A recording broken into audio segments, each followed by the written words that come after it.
family is mourning the loss of their father after a car crash on I-5 last weekend, but they believe that father should have made it out alive. And that's because Oregon State Police say the life flight helicopter could not land at the crash site because someone was flying a drone overhead.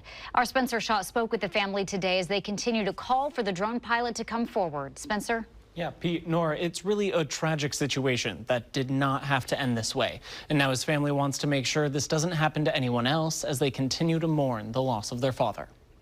He loved motorcycle rides, being in the woods. He would do just about anything for any of his kids. Dustin Brown was a father of 5. He lived in Sweet Home, Oregon, and was just 45 years old when he died.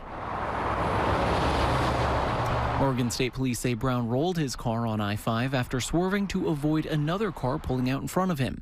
He and his 2 passengers were thrown from the car, and Brown got trapped underneath. My stepmom, Alicia, called me, told me she had some terrible news and ran down what happened. My heart just sank to my stomach. I couldn't, I started shaking. State police say they called for a life flight to transport Brown, but when the helicopter got close, it couldn't land because someone was flying their drone over the crash site. Don't hinder the investigation or the procedure to get someone medical treatment because you want, what, clout on the internet? Video? You want a YouTube video?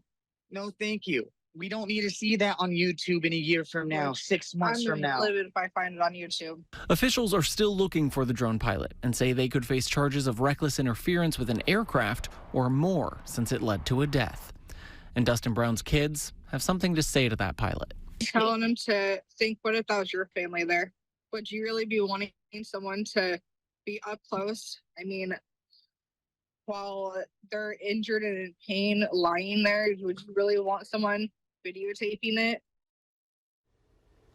Right now, Brown's family is looking for more clarity about what led to their father's death. But in the meantime, they put up together a GoFundMe page to cover the funeral expenses. Reporting live in studio, Spencer Shaw, Fox 12 Oregon.